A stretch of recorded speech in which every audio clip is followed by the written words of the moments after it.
Nama saya Pius Nofrin Arimurti. Biasa dipanggil di sini Pius. Saya seorang diakon dari Keuskupan Agung Jakarta. Sekarang saya tinggal di Collegio Urbano Roma. Sekarang tahun keberapa di Roma Diakon? Sekarang saya sedang menjalani tahun ke-6 di Roma. Untuk tahun ini studi apa yang diambil oleh Diakon? Oh ya. Jadi saya mulai studi di sini 6 tahun yang lalu.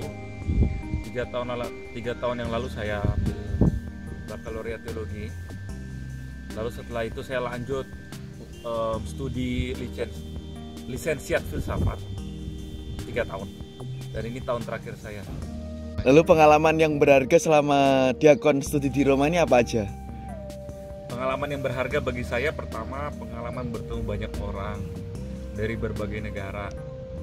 Itu membuat saya membuka diri, membuka wawasan, pengalaman universalitas. Lalu yang kedua tuh pengalaman studi di sini, ya. Studi dengan bahasa Itali, bertemu dengan profesor-profesor yang kadang ngajar itu saya juga nggak ngerti itu apa, itu ngomong apa. Tapi menarik, semuanya berjalan dengan baik sampai sekarang.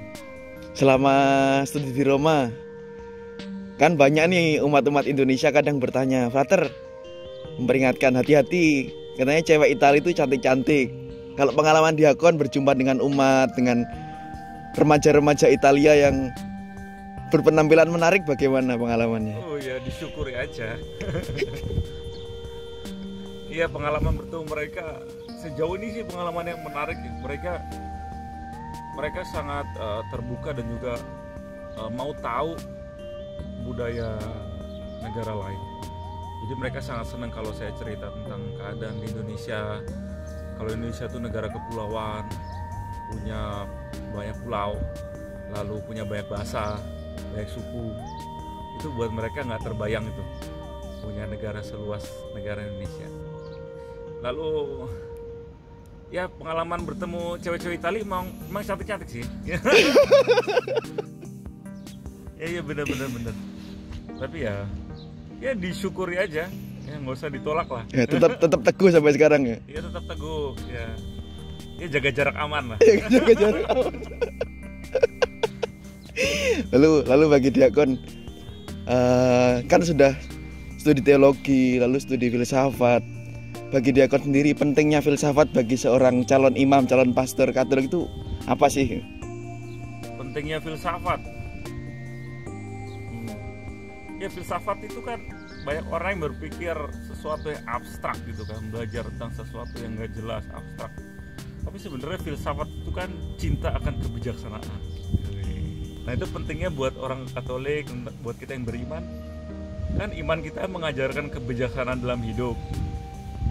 Nah, untuk membantu orang mengerti kebijaksanaan yang dalam kitab suci, yang ada dalam ajaran gereja, nah itu kan orang perlu dibantu sama studi filsafat ya, supaya ngerti, oh kurang lebih gereja pengen begini, pengen ngomong ini, lalu bisa bicara tentang kehidupan aktual. Jadi cinta akan kebijaksanaan membantu iman kita supaya menjadi lebih bijaksana. Uhuy. Asik. Lalu ini menarik nih, dalam salah satu dokumen ini Paus pernah berkata katanya, iman dan akal budi itu seperti ibarat dua sayap yang saling mendukung. Sayap-sayap patah. Bukan. Jadi ada sayap iman, ada sayap akal budi, dan kalau salah satunya itu tidak ada, tidak bisa terbang. Wah, Anda tahu banyak sekali, Mas. Ya itu kan ya Paus kita Yohanes Paulus kedua dalam salah satu dokumennya bilang bahwa iman dan juga akal budi itu tidak bertentangan, tetapi keduanya saling membantu dalam usaha kita mengenal Tuhan. Jadi nggak ada gunanya menurut saya mempertentangkan iman sama akal budi. Satu sama lain saling membutuhkan. Karena iman tanpa akal budi nanti jadinya sesat, dan juga akal budi tanpa iman terus nggak bisa sampai pada kedalaman tertentu yang nggak bisa dijelaskan oleh sains kadang gitu sih. Kan ini diakon sudah menjalani 6 tahun studi di Roma, lalu akan kembali ke Jakarta untuk kemudian ditabiskan. Apa yang bagi diakon menjadi bekal khusus untuk siap ditugaskan di Metropolitan ya? Keuskupan Agung Jakarta kan keuskupan yang besar. Ya sejujurnya saya sih ya nggak tahu ya nanti situasinya seperti apa karena nggak ada yang tahu, apalagi dengan situasi pandemi coronavirus ini mengajarkan saya bahwa kita nggak akan pernah tahu apa yang terjadi di depan. Tetapi yang bisa kita siapkan ya persiapan mental, persiapan akal budi. Jadi menurut saya studi di sini itu membantu saya untuk bisa beradaptasi dengan lingkungan. Menurut saya itu untuk konteks metropolitan sangat cocok. Dalam arti kan banyak orang, macam-macam budayanya, latar belakang, dan itu bekal saya di sini mungkin ada gunanya juga nanti di Jakarta, tapi ya nggak tahu juga sih. Gitu.